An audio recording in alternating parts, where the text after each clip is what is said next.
Shalom Abracha, que Hachem vous protège, que Hachem vous donne la santé, Abracha Vetzlacha. Ce cours de Torah est dédié à tous ceux qui vont dire les noms ou pour la réfoua chez les mains ou à la mémoire de quelqu'un. Le cours de ce soir, on va un peu déterminer pour savoir est-ce que on doit craindre le Ain Hara, est-ce qu'on doit avoir peur du Ain Hara, est-ce qu'on doit faire tellement attention à Ain Hara, est-ce qu'elle existe, est-ce qu'elle n'existe pas, est-ce qu'il faut faire attention, est-ce qu'il ne faut pas faire attention. Alors nous allons donner beaucoup, nous allons expliquer beaucoup des explications, beaucoup de données, mais tout d'abord, il faut savoir une chose.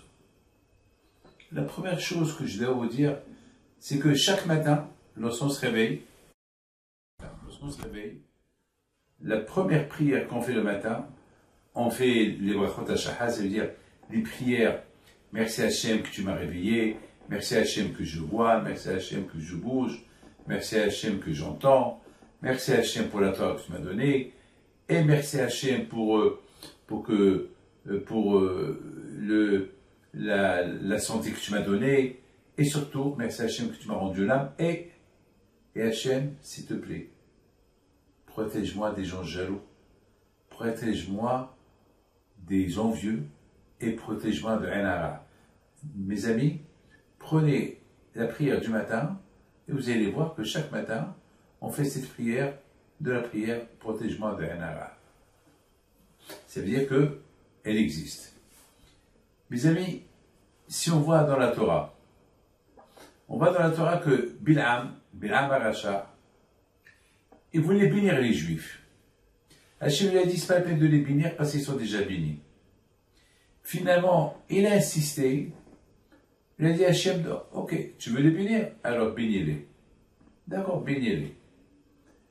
Et c'est écrit que Vaïssa Vaïr et Bil'am, il a levé ses yeux, il l'a vu. Nos sages disent, pourquoi il a regardé, il l'a vu, comment les Juifs, ils étaient campés dans le désert. Sur place, Hachamim, ils disent, il a voulu faire Ain Hara sur les Juifs. Et Akash lui a dit, Bil'am, les Juifs ne craignent pas ton Ain Hara, ils sont protégés. Alors, ton Ain Hara, le mauvais œil, ça ne marche pas avec eux. Mes amis, on va laisser ça de côté. Vous savez que dans la Torah, lorsqu'il y avait la famine dans les terres de Canaan et en Égypte, il y avait, c'était Youssef Hatzadik, c'était lui qui était responsable de vendre la nourriture à tous ceux qui demandent. C'était lui le responsable. Et même dans la terre de Canaan, il y avait la famine. Alors, Yaakov Abinu alayhi shalom, il a dit à ses enfants, Lama titrao, pourquoi voulez-vous que les gens vont faire Ain Hara? Le fait que, c'est vrai, on a dû manger, on n'a pas besoin d'aller en Égypte pour acheter à manger, mais les gens ils vont nous faire Ain Hara. Ils vont dire à ceux-là, ils ont tout. Lama titrao. Ça veut dire que, il ne faut pas se faire remarquer. Je m'excuse, je vais vous le dire, il y a beaucoup de fois, il y a des mariages, et je ne suis pas contre, hein. J'étais à Paris, j'ai vécu à Paris, j'étais en Angleterre, et j'ai vécu en Angleterre, et là aussi en Israël, j'ai vu les mariés, par exemple, une Rolls-Royce blanche, comme ça, elle traverse les rues de Paris. Il y a à craindre, c'est vrai qu'un jour dans la vie, qu'on monte dans une Rolls-Royce blanche, mais il y a ce qu'on appelle, il ne faut pas se faire remarquer. C'est tout. C'est vrai, c'est pas la peine de se faire remarquer. C'est vrai, la Rolls-Royce, elle n'appartient pas au Hatan et la Kala. Le Hatan et la Kala, qu'ils habitent quelque part à Paris, et pour un jour de leur vie, ils ils vont se promener dans une Rolls-Royce, voilà, ils sont riches un jour dans la vie. Et la voiture, elle n'est même pas à eux. Elle est en location. Mais quand même, si on peut ne pas se faire remarquer, ou bien qu'ils ne sont pas décapotables. Décapotables, alors là, on voit le hatin et la kala. Au moins, s'ils sont à l'intérieur, on ne les voit pas. On ne les voit pas. Et beaucoup de fois, j'ai vu des voitures sport, mais ils sont décapotables. C'est pas la peine de se faire remarquer. Lorsque ils ont dit à leur père, les enfants de Yaakov Abino, d'accord, on va aller pour apporter à manger, il leur a dit ne rentrez pas tous ensemble. Parce qu'ils étaient des bels hommes, ils étaient grands de taille, et il leur a dit je ne veux pas que vous allez vous faire remarquer. Donc vous voyez que ça veut dire que même Yaakov Abino, il a eu la crainte de mauvais œil. Mes amis, je ne peux pas vous dire qui. Il y a quelqu'un que je connais. Quelqu'un que je connais. Après plusieurs années que sa femme n'est pas tombée enceinte, soudainement, c'est pour cela d'ailleurs, lorsqu'une femme est enceinte, on préfère lui conseiller pendant les 3 mois de grossesse qu'il ne le dit à personne. Parce que s'il dit à quelqu'un, je suis enceinte, il y a toujours, tu es enceinte. Ce même quiconque, ça peut apporter le mal au bébé. Après 3 mois, c'est bon. Oui, il faut toujours dire, je suis enceinte de 3 mois. C'est déjà, ça marche pas. Le NRA ne marche pas. Mes amis, il faut savoir une chose. La jalousie, elle ne fait pas partie de NRA. La jalousie, c'est autre chose. Les yeux, ils sont très dangereux. C'est ce qu'on appelle dans la Torah, Ain Ra, mauvais œil. Vous savez que le mauvais œil, il peut faire du mal physiquement. Vous savez, je connais une femme, après plusieurs années, qu'elle n'a pas eu d'enfant, et elle est tombée enceinte, et je vais excuser vous le dire, quelqu'un de sa famille qui va chez elle, et lui dit, alors, tu n'es pas enceinte? Alors, elle ne savait pas quoi lui dire oui ou non, elle venait d'avoir les résultats qu'elle est enceinte. Elle a dit, oui, je suis enceinte. Ben voilà, tu me le dis pas. Mais je viens de le savoir. Ouais, tu le savais déjà. La pauvre, le même jour, elle a perdu le bébé. Ça veut dire que il faut faire attention. C'est bien sûr, il faut savoir une chose. Je vous raconte Rabbi Haim Pinto. Mes amis, ça c'est mon père qui me l'a raconté. Rabbi Haim Pinto, alav shalom. Et mon oncle, Rabbi Meir Pinto, lui aussi me l'a raconté. Il m'a raconté que Rabbi Haim Pinto, alav shalom, avant qu'il quittait la maison le matin, il mettait ses mains dans la mezouza et il disait Hachem, protège-moi de Enara. Parce que Rabbi Haim Pinto était un prophète. Beaucoup des fois, il va prédire des choses. Et lorsqu'il voit des choses, et lorsqu'il dit même aux gens combien ils avaient dans leur poche. Alors, beaucoup des fois, il y a des gens qui vont dire comment tu sais? Ce comment tu sais, il pouvait faire du mal à Rabbi Haim Pinto. Alors, Rabbi Haim Pinto, il va se vacciner avec la mezouza avant de quitter la maison le matin. Vous savez, mes amis, mon père, alav shalom, il disait aux gens, lorsque vous quittez la maison, priez que vous retournez en bonne santé à la maison. Devant la mezouza. Mais il y a Hachamim, il nous raconte, très belle histoire. Il y a vu une fois Rabbi Shimon ben Gamliel, il a vu que son fils, Rabbeinu HaKadosh, il était, vous savez, à l'époque, les études, ils étaient par terre. Les élèves, ils s'assoient par terre. Je m'appelle moi, David Pinto. Lorsque j'étais jeune, lorsque j'avais 6-7 ans, j'étais chez le Moré, chez mon maître. Il n'y avait pas d'école à mon époque. Donc, il y avait des rabbins privés. Et on va s'asseoir par terre. On croisait les pieds et on s'assoit par terre. Aujourd'hui, vous avez des écoles magnifiques aujourd'hui. À l'époque, il n'y avait pas des écoles. C'était, les gens, ils venaient, les gens, et chacun selon ses moyens, pour prendre un prof pour son fils. Donc, c'est la raison pourquoi il y a beaucoup de juifs marocains qu'ils ne savaient même pas lire et écrire. Parce qu'ils n'ont jamais appris. si leur père ne s'est pas occupé pour leur apprendre, bon, aujourd'hui, grâce à Dieu, tous les enfants, ils savaient lire et écrire. À l'époque, non. Aujourd'hui, il y a des écoles. Il y a des écoles, il y a... Baruch Hashem, ça ne manque pas.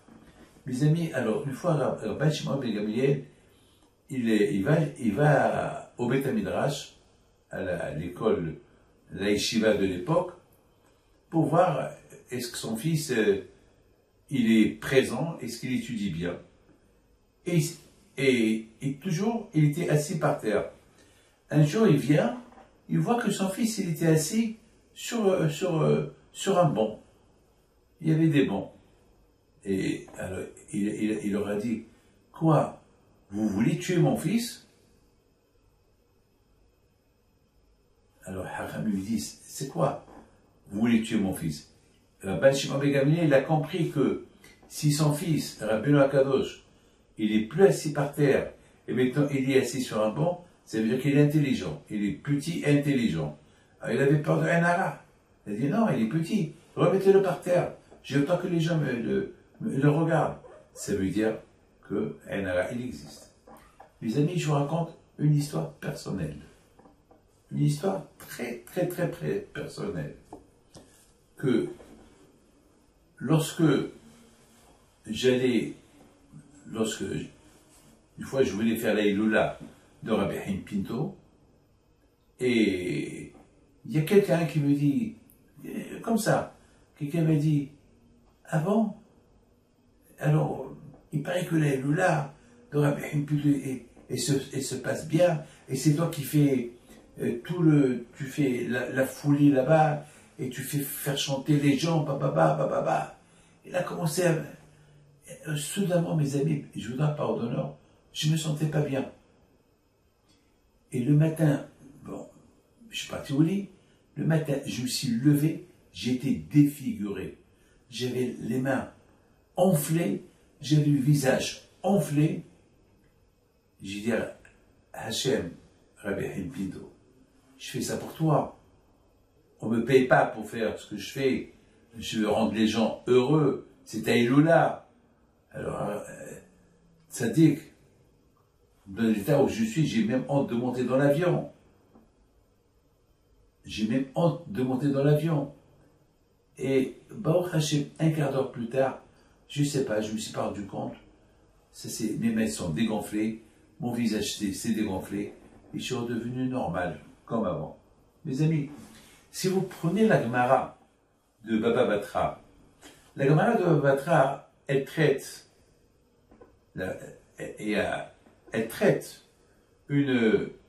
des lois. Si par exemple, je construis une maison, j'achète un terrain, et je construis une maison. Il y a un voisin qui vient, il achète l'autre moitié du terrain. Et les deux maisons, ils sont face à face. Alors, il y a du vis-à-vis. Alors, la Gemara a dit qu'il faut faire un mur entre les deux. Et pourquoi? Vous savez, c'est quoi la réponse de la Gemara? Pour ne pas qu'un file l'œil à l'autre. Vous savez, mes amis, ça c'est la Mishnah.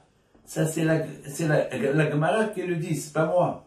Ça veut dire, il y a ce qu'on appelle les écrits.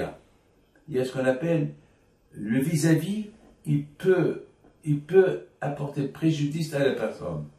De l'autre côté, il y a par exemple, il y a beaucoup de lois. Il y a beaucoup de lois. Mais on est tous d'accord que si par exemple, moi, je ne veux pas construire le mur, parce que je ne veux pas dépenser d'argent, Hachamim vont l'obliger à construire le mur. Parce que tu vas faire du mal à ton voisin, en le voyant. Et vous savez très bien qu'il y a ce qu'on appelle le respect aussi. Il y a le respect. Je ne veux pas qu'on me voie, de la même façon que je ne veux pas qu'on me voie, il ne faut pas aussi voir l'autre. Vous savez, il y avait deux rabbins qui marchaient les deux. Ils marchaient les deux. Et lorsque les deux ils marchaient, il y a un qui dit, un rabbin, il dit à l'autre, tu vois ce voisin-là, il a une belle, très belle, un très beau jardin. Un jardin magnifique. Venez à travers, entre le mur, il y a quelques fentes. tu vas voir la beauté. Qu'est-ce qu'il répond l'autre? Pourquoi tu veux faire un ara, le pauvre? Pas peine de le voir. C'est bien, mes amis, il faut savoir une chose. Un ara, il y a ceux qui ne font pas attention. Il ne faut pas trop parler de ça. Mais si tu la crains, eh bien, il faut la craindre, il faut faire attention. Mais si tu ne la crains pas, alors, et tu ne suis pas, mais il faut faire attention quand même. Beaucoup de fois, ça peut faire bobo à la personne. Mes amis, je voudrais vous dire que le premier regard que quelqu'un a regardé, fixé quelque chose, et il a créé le mal, c'était lorsque Hachem il a créé le monde, et Akadosh Baruch Hu, il a donné à Adam Rishon sa femme Hava, et il lui a donné un serviteur qui s'appelle le Nahash, le serpent. Et Hava, elle était tout le temps avec son mari. Vous savez qu'à l'époque, ils étaient nus, il n'y avait pas de vêtements. Et ils n'avaient pas honte l'un de l'autre parce qu'il n'y avait pas le mal. Mais il s'est passé quelque chose. Il s'est passé quelque chose que Adam et Hava, ils ont eu des relations entre les deux. Et il y a eu un qui les a vus. Il s'appelle le Nahash. Et lorsque le Nahash les a vus, il leur a fait un hara. Il a vu quelque chose. Adam et Hava, ils ont fait une bêtise. Il fallait qu'ils attendent la nuit. Parce que c'était déjà en plein jour. Ils devaient attendre la nuit. Ils devaient attendre Shabbat. Mais eux, en plein jour, ils ont fait ce qu'ils ont fait. Alors, et le Nahash, il a vu. Alors la nuit, il ne va pas voir. Le Harizal Akadosh dit que la nuit, Hachem a voulu donner un cadeau à Adam Rishon. Quel cadeau il voulait donner? Le Shabbat. Et le cadeau qu'il a voulu donner, une lumière qui s'appelle la lumière du Shabbat. Ce qu'on appelle Or Mikif, la lumière qui entoure le corps. Et ça, c'était le cadeau qu'Hachem devait donner à Adam Rishon, mais Shabbat. Mais Adam Rishon, il n'a pas attendu la veille du Shabbat pour recevoir ce cadeau-là, parce qu'à travers cette lumière qu'il devait recevoir Shabbat, le Nahash, il ne pouvait jamais le voir. Mais là, il a fait ça en plein jour, il a été avec sa femme, il a eu des relations avec sa femme en plein jour. Là, malheureusement, le Nahash, il a vu, il les a regardés d'une manière que il avait envie de cette relation qu'il est en train de voir. Il aura fait un hara.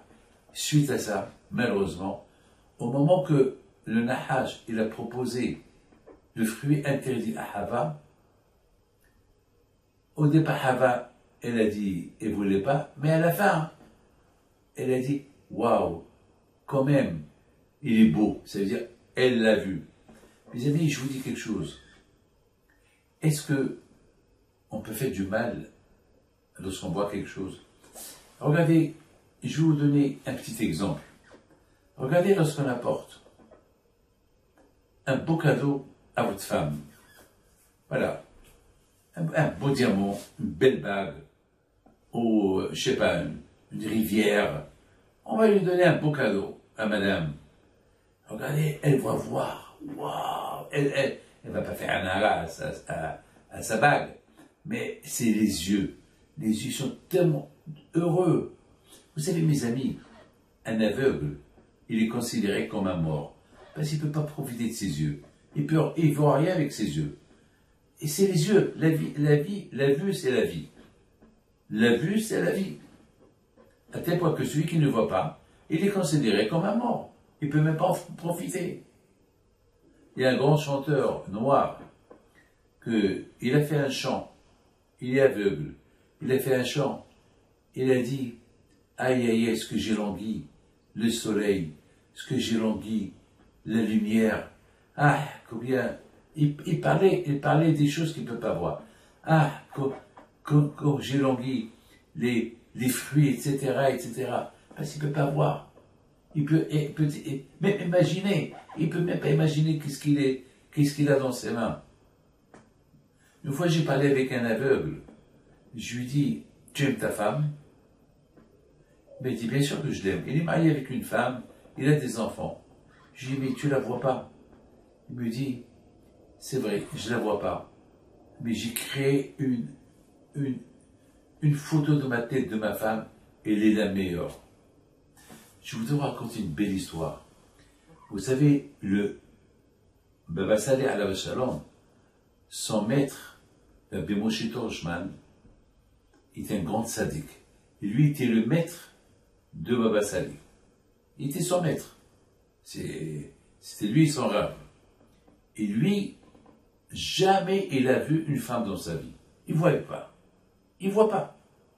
Alors ça dit que lui, on peut être sûr que jamais il peut être jaloux de quelqu'un. Il peut être... jamais il peut faire rien à quelqu'un puisqu'il ne voit pas. Il est toujours sa tête et ses yeux ils sont debout. Regardez mes amis, toutes les photos de mon père à la vache Shalom. Toujours mon père, ses yeux ils étaient par terre. Il voyait que le par terre. Donc Rabbi Moshe Torshman, il a perdu sa femme. Il a perdu sa femme. Et les rabbins de la ville, ils ont décidé de le marier parce que le pauvre, il est seul. Et le pauvre, il est seul. Et qu'il va s'occuper de lui. Surtout, il ne regarde pas, il va nulle part, il est toute la journée à étudier. Et il avait besoin d'étudier. Quelqu'un qui s'occupe de lui. Et puis, il ne savait pas quoi faire. Ils sont venus chez Baba Saleh. Ton maître, il a perdu sa femme. Comment on va faire pour trouver quelqu'un qui s'occupe de lui? Qu'est-ce qu'on va faire? Il leur a dit, et dans la ville de Baba Saleh, il y avait une femme, elle était très très moche, elle faisait peur. Celui qui la voit, il a peur d'elle. Celui qui la voit, il a peur d'elle. Tout le monde sait. Et surtout les femmes enceintes, ils ne vont pas passer devant cette femme-là pour ne pas... il y avait la superstition. Et personne ne voulait s'approcher d'elle. Et la pauvre était une vieille femme, personne ne veut d'elle. Et la pauvre, elle connaissait, elle savait. Et Baba Saleh leur a dit, eh ben, on va marier cette femme avec Rabbi Moshe Torshman. Ils lui ont dit, mais il ne va pas accepter. Il a dit, de toute façon, il ne va jamais la voir. Il ne va jamais la voir. Et il l'a marié avec elle, il a eu, je pense, un garçon et une fille avec elle. Pour vous dire, mes amis, Adam et Hava, c'était les premiers qu'ils ont malheureusement fait une faute.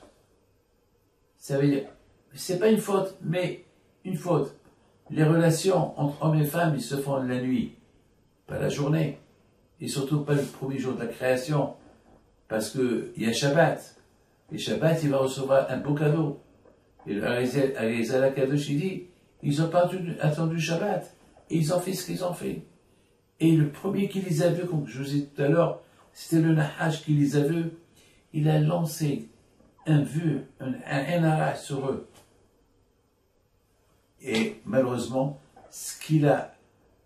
Vous savez que dans la Kabbalah, on dit que le mauvais œil, c'est comme des étincelles empoisonnées. Et c'est de la folie ce que je vous dis. Mais c'est dans la Kabbalah, comme ça on dit. Il faut faire attention, il ne faut pas se croire. Mais on peut ne pas y croire. Ben, si tu ne crois pas, tu es protégé. Mais si jamais tu crains, alors, si tu crains, alors il faut aller jusqu'au bout, il faut faire attention.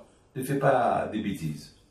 Mais de toute façon, mes amis, t'as beau ne pas croire, il faut faire attention, c'est tout. Donc mes amis, le mal a été fait. Et je vous pose une question. Caïn était le fils de Adam Arishon. C'était Caïn et Hevel, et c'était les premiers deux garçons qui sont nés dans le monde, de Adam et de Hava. Je vous pose une question. Comment Caïn, il a eu l'idée de tuer Hevel? Mais toute cette idée de tuer Hevel, elle est venue. Mais il n'y avait pas de crime à l'époque. Il n'y avait pas de crime. Alors comment vous comprenez ça? Aujourd'hui, s'il y a des crimes, parce qu'on entend qu'il y a des crimes. Aujourd'hui, vous savez, s'il y a le soleil, parce qu'il y a le soleil, on voit qu'il y a le soleil. Mais le crime, il n'y avait pas quelqu'un, il n'y avait pas encore la notion que quelqu'un a tué quelqu'un. Alors comment il y avait, comme Caïn, il a tué Hevel, comment l'idée est venue? Eh ben, vous savez comment l'idée est venue? L'idée elle est venue lorsque Hava et Adam Arishon, ils ont eu des relations, les deux, et le Nahash, il les a vus. Il a eu envie de cette relation. Et dans sa tête, si je pouvais tuer Adam et prendre sa femme, eh ben, vous voyez c'est quoi l'Ainara? C'est quelque chose qui est sorti de ses yeux, du Nahash, il a injecté l'idée de tuer dans la tête de Hava, et Hava, avec cette première relation qu'il a eue avec son mari, elle était enceinte de 2 bébés. Un était Caïn, et c'est Caïn qui a eu, donc Caïn, l'idée de tuer, ben, il l'a eu à travers le serpent, à travers le Nahash. C'est de la folie. Comment et combien le mauvais œil, il peut faire beaucoup de dégâts par rapport à celui qui le reçoit. Mes amis, il y a quelque chose qu'on dit. Il y a beaucoup de gens qui disent ils n'ont pas de bracha. Je vous donne ma parole d'honneur. Cette semaine, j'ai reçu un coup de téléphone. Quelqu'un, Blianara, qui habite à New York. Il a une belle villa, une très grande maison. Elle est ouverte pour tout le monde. Elle est ouverte pour tout le monde. Il fait des fêtes gratuites, il dépense l'argent. Chaque Shabbat, il invite les gens. Chaque Shabbat, il a un catering. Tout le monde venait chez lui à la maison. Et vous savez, tout le temps, il changeait les meubles. Eh bien, cette semaine, il m'a appelé. Et beaucoup des fois, je lui dis, Steve, arrête. Arrête. Arrête. Arrête. Mais dis, mais je fais comme Abraham Abino. Je dis, Abraham Abino, il avait une tente. Toi, tu as une villa. Je dis, Abraham Abino, Alav Shalom, il faisait ça pour Hesed. Il donnait des cours de Torah à ceux qui venaient manger chez lui. Il va leur dire de se laver les mains. Toi et les gens, ils viennent chez toi. Ils viennent pour bouffer. Ils viennent pour voir la maison. Il n'y a pas de Torah, il n'y a rien du tout. Ils ne font même pas des brachot. Ils viennent pour regarder la maison. Donc arrête. Il ne m'a pas écouté. Et cette semaine, il m'appelle. Malheureusement, il a des problèmes de partout. Et entre autres, il me dit, il va perdre la maison. Alors il me dit, mais c'est une maison de Hesed. Je dis, c'est pas vrai. C'est pas une maison de Hesed. C'est une maison uniquement pour te... J'ai dit, c'est pas... Non, réfléchis un peu. Il n'y avait pas de Hesed en plus. Ta femme toujours se disputait avec toi. Elle ne voulait pas que tu invites les gens. Et parce que tu la déranges. Et finalement, il m'a dit, oui, tu as raison, Rabbi David. Ouais, Bon, maintenant, les gens qu'il a invités, est-ce qu'ils vont lui acheter une maison? Hein? Les gens que lui, il invitait toujours, qui venaient chez lui, est-ce qu'ils vont lui acheter une maison? Non. Non, mes amis, il faut faire attention. On dit, la bracha, elle y vient uniquement lorsqu'on vit caché. Ouais, lorsqu'on vit caché. Ouais. Oui, mes amis. Vous savez que, je vous donne quelque chose de magnifique. Vous savez que Bioda Hassid, il dit que si par exemple quelqu'un, il s'est marié avec une femme qui s'appelle Rivka, et que sa femme, quelqu'un qui se marie avec une femme qui s'appelle Rivka, et sa mère elle s'appelle Rivka, Alors qu'est-ce qu'il faut faire? Il faut dire, alors il dit, il faut pas. Il faut pas marier une fille qu'elle a le nom comme le nom de ta mère ou le contraire. Pourquoi? Ah, Rivka, parce qu'il y a toujours, ah, comme sa mère. C'est un comme sa mère, ça peut apporter un. Alors qu'est-ce qu'on dit? On ajoute un nom. On ajoute un nom. Oui, mes amis, on ajoute. On ajoute. Parce que c'est comme ça. Vous savez, mes amis, beaucoup de fois ça arrive. On fait du pain. Vous savez, chacun il a sa manière. C'est pas moi qui dis ça, c'est le Malbim. Le Malbim qui dit ça. Il dit le Malbim que combien l'être humain doit faire attention de ne pas trop fixer la chose. On peut même fixer le pain, un bon pain. Un bon pain. Il y a des femmes qui font un pain merveilleux et très beau. Mais ça veut dire, il faut toujours dire Blé'anara. Il y a des façons que, à Shemishmor, on peut provoquer le mal avec les yeux. Oui, moi, David Pinto, j'y crois. Je vous donne ma parole d'honneur. Aujourd'hui, mercredi, j'ai reçu les gens toute la journée, de 9h du matin jusqu'à 7h du soir. Je suis resté assis sur une chaise à Ra'anana. Et je ne veux pas vous dire vers 1h, je ne peux pas dire quelle heure, il y a un homme qui rentre, il me dit, waouh, on m'a dit que vous êtes là depuis 9h. Ben, c'est du courage. C'est que la cavode. Je vous donne la parole d'honneur. J'ai commencé à trembler. Vous allez me dire que c'est des bêtises. Eh bien, vous n'étiez pas à ma place. Pendant un quart d'heure, j'étais pas bien. Pendant un quart d'heure, mais j'étais pas bien. Jusqu'à que je me suis retourné vers la veilleuse de mon grand-père. Et j'ai dit, ah ben, Pinto, allez, ça suffit. Aide-moi. Dis à Hachem que je suis en train d'aider ses enfants. Et je vous donne parole d'honneur. Pendant j'ai dit un quart d'heure, mais c'est pas vrai. Jusqu'à 7h. Mais c'est... Bon, Hachem, il y a, grâce à Dieu, bon, Hachem, heureusement que il y a des ségoulottes contre le NRA. Par exemple, aussi un mariage de vos enfants, si Dieu veut, ou quelque chose que vous craignez, il faut toujours avoir un petit morceau d'ail avec vous. Le mettre dans l'aluminium et le mettre avec vous, c'est une ségoula. Mais que tout le monde porte. Il y a une fois, ma femme, elle a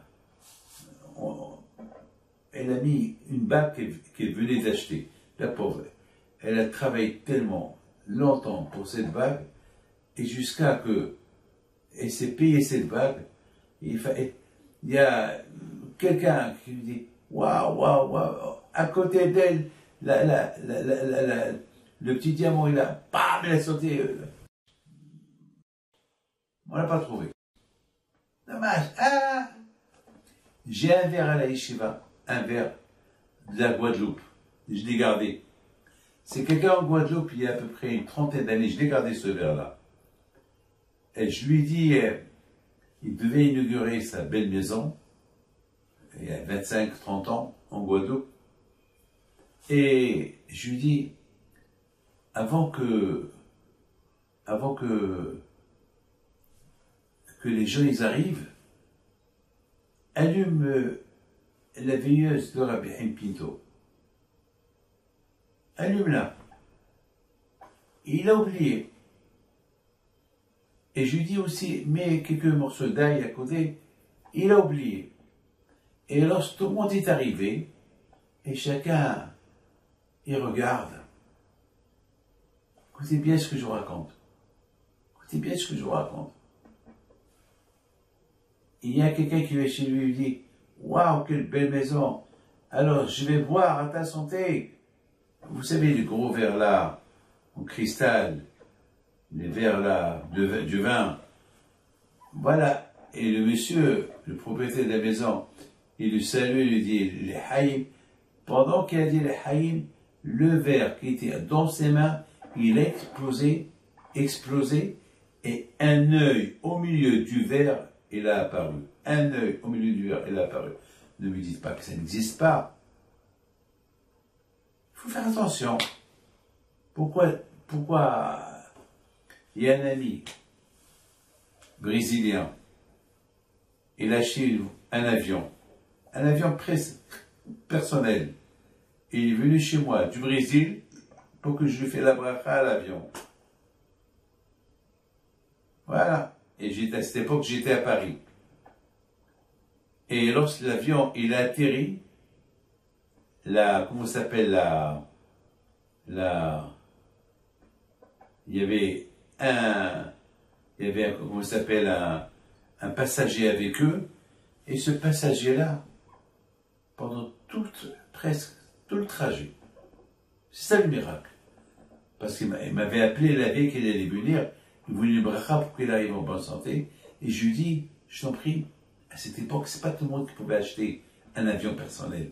Aujourd'hui, ça devient la mode, mais à l'époque, c'est pas tout le monde qui pouvait se permettre d'avoir un avion personnel.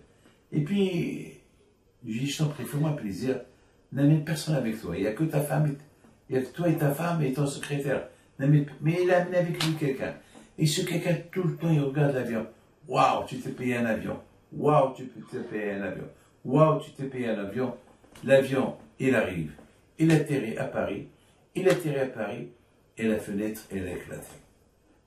Et qu'est-ce qu'elle a? Quelle était la forme de l'éclatement? Un œil au milieu. Mes amis, on peut dire, c'est du blabla, c'est des bêtises, on ne croit pas à tout ça. C'est vrai, voilà, je vous le dis.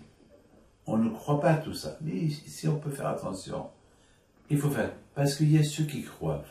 Ah, mais non, il y a beaucoup des gens qui croient dans l'œil, mais ils provoquent l'œil. Ils font des choses pour apporter sur eux. Alors, vous savez ce qu'on a dit? N'attire pas sur toi l'œil. Parce que si tu as l'émouna en Dieu, et tu as le bitachon en Dieu, bien sûr, tu n'as rien à craindre. Mais il faut faire attention. Moi, une fois, je devais donner un cours à Buffo, à Paris. Et lorsque j'arrive à la salle, à la synagogue, il y avait un monde fou. Les étages pleins, en bas, c'était plein. Je crois que c'était à l'époque de la guerre du Golfe. C'était un monde fou. Et puis, dans ma tête, j'ai dit, et je vois bien sûr tout le monde qui me regarde, un silence. On dirait, je sais pas quoi. À un moment donné, je me sentais pas bien. Je ne dois pas ordonner, je me sentais pas bien. Et lorsque je suis arrivé à l'estrade, là où je devais parler, j'ai perdu la parole. J'arrivais pas à parler. C'est là que j'ai prié Hachem. Je suis venu pour donner ta parole à tes enfants. Je suis venu pour eux. Hachem, ne me fais pas ça. Ne me fais pas honte. Mes amis, et Hachem m'a aidé. J'ai eu après l'usage de parler. Mes amis, le pauvre. Là, vous allez un peu rigoler, mais c'est pas grave. Je vous ferai rigoler. Le pauvre, le prince, le roi Charles, le roi d'Angleterre. Le Paul Miskin, il a attendu tellement la mort de sa mère, qui était reine 80 ans. Elle a pris tout son temps pour rester reine. Elle était bien consciente, intelligente. Elle en a profité de son royaume. Et à la fin, à Belbès, à Ballah, Lemana, à Kazloko, il a pris, et il est devenu roi. Le pauvre, même pas un an qu'il est roi de l'Angleterre, déjà il a la grave maladie, le pauvre. Il y a même des rumeurs la semaine dernière que, soi-disant, il était mort. Bon, il n'était pas mort, mais il y a eu des rumeurs pour vous dire que Le pauvre, il est gravement malade. Et malheureusement, la future reine d'Angleterre, c'est là qu'elle est la femme de William, qui est le prince héritier. Elle aussi, elle a la grave maladie. Elle est jeune, elle a que 40 ans. Alors, toute l'Angleterre, elle est... Ah, maintenant, je vous pose une question. Est-ce que c'est un arabe ou c'est quoi? Une question. Écoutez bien ce que je vais vous dire. Vous allez écouter. Moi, je dis oui, c'est un arabe. Pourquoi? Parce que, quelle est la différence entre avant et maintenant? Même avant, il y avait des rois. Tout le temps, il y avait des rois. Un roi, sa protection à lui, elle vient d'Hachem. Mais un roi aussi, il faut qu'il fasse attention. Un roi, il doit, bien sûr, on lui doit le respect, mais il faut qu'il soit humble aussi. Il ne faut pas qu'il cherche l'orgueil. Haramim, ils disent que Velo yaroum les babos. Lorsque tu nommes un roi sur toi, il ne faut pas qu'il soit orgueilleux sur toi. Il faut le respecter, mais il faut qu'il sache que s'il est roi, c'est grâce au peuple. À l'époque, les rois, il n'y avait pas les médias, il n'y avait pas les réseaux sociaux. La reine, lorsqu'elle s'habillait, personne ne va voir comment elle est habillée. Elle est habillée sauf si elle va dans des événements. Les rois, ils étaient cachés. Il n'y avait pas la télévision, tout ça, pour voir comment les rois y vivent. Personne ne pouvait savoir. On sait qu'ils vivent bien, mais on voit, aujourd'hui, on voit aujourd'hui dans les réseaux sociaux, on voit la reine comme elle est habillée. C'est le monde entier qui va s'habiller comme elle. C'est le monde entier qui va la voir. Donc elle peut attraper un arabe. Waouh, ça lui va. Waouh, ça lui va. Waouh, ce pauvre monsieur-là. Waouh, ça y est, oh, finalement il est devenu roi. Aïe, aïe, aïe. À cet âge, il est devenu roi. Aïe, aïe, aïe, aïe, aïe, aïe. Ah, quand même, sa mère, elle est morte. Ah, oui. Oui. Vous savez, les réseaux sociaux aujourd'hui, il y a des gens qui vont exposer toute leur vie dans Instagram, dans Twitter, dans Facebook, toute une vie à eux. Garde un peu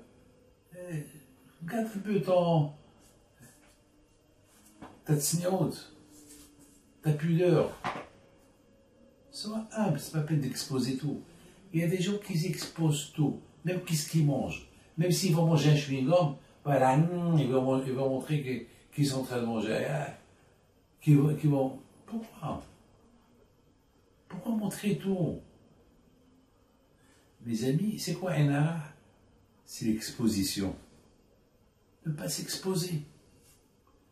Et ne pas s'exposer, même si on ne parle pas de un art, eh ben, même si on parle des midotes, des bonnes qualités, la meilleure qualité, il ne faut pas s'exposer. Je vous raconte une très très belle histoire. Une fois j'étais au Maroc avec Mardochée Knafo Alav Shalom et j'étais jeune homme et je suis parti j'avais une voiture et à l'époque je conduisais. J'ai arrêté de conduire à l'âge de 45, 50 ans. J'ai arrêté de conduire. Eh oui, j'ai fait des routes, hein. Ne croyez pas que je n'ai pas conduit dans ma vie. J'ai fait des routes de Paris, jusqu'au Maroc, de l'Angleterre, Paris. J'ai fait des routes. Et j'adorais aller tout le temps à Casablanca, Essaouira, en voiture, c'est moi qui conduisais. Et j'adorais aller tzadikim, Rabbi Raphaël, Cohen, Rabbi Hanania, Rabbi Amam Diwan, les tzadikim. Et je me rappelle, une fois j'étais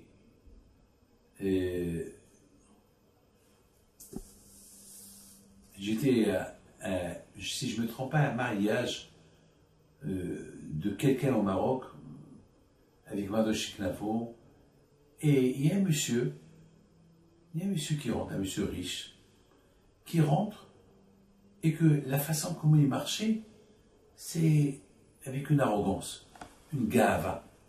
Zama que, soi-disant, choufounienne, regardez-moi. Regardez-moi. Et à un moment donné, ça ne m'a pas plu. J'ai dit à Mardoché, c'est qui celui-là? Il m'a dit son nom. Je dis quoi, il n'a pas honte? Il m'a dit, c'est l'argent. Et il est milliardaire, c'est l'argent qu'il a rendu comme ça. Alors il marche d'une manière arrogante, il se montre, tout le monde qui le regarde, et tout le monde qui abaisse les yeux devant lui. Il fixe les yeux comme ça, et les gens, ils abaissent leurs yeux. Et à un moment donné, il arrive à notre table. Et il dit à Mardoché Knafo, salut, ça va la vache? Il m'a trahi les hontes, il dit, ça va, ça va. Il me regarde, il me dit, on dit Sconti, en arabe. Il me dit, toi, qui es-tu? Je lui dis, moi, avant que je te dise qui suis-je, qui es-tu, toi, Sconti? Il me regarde, il me dit, quoi, tu me réponds? Je lui dis, pourquoi je ne te réponds pas? D'où je te connais pour que tu me poses des questions?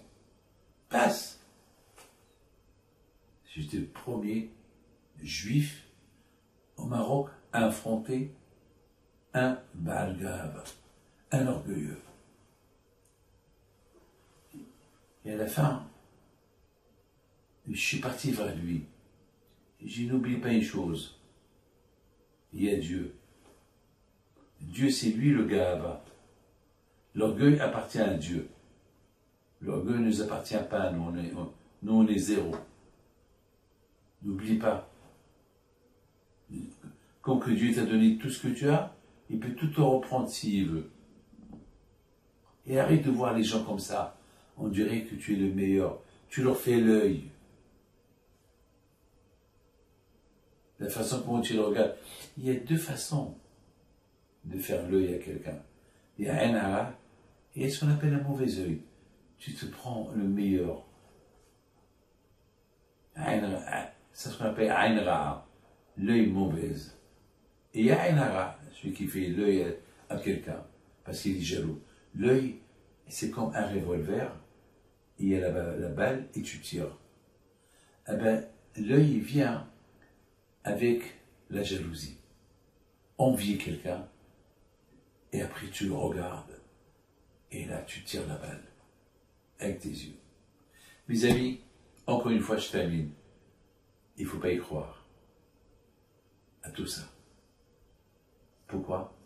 Parce que celui qui croit en Dieu, il n'a rien, il a rien à voir, mais quand même, par précaution, il faut faire attention, c'est tout. Puisque nos sages et beaucoup de haramim ont parlé de ça, alors il faut faire attention. Je vous souhaite beaucoup de bonheur. Maintenant, on va voir un petit film de Youssef Hatzadik. Pourquoi Youssef Hatzadik? Parce que Youssef Hatzadik, lui, il ne craint pas l'œil. On raconte sur Rabbi Hanan, voilà, et ça, ici, ça c'est la tombe de Youssef Hatzadik.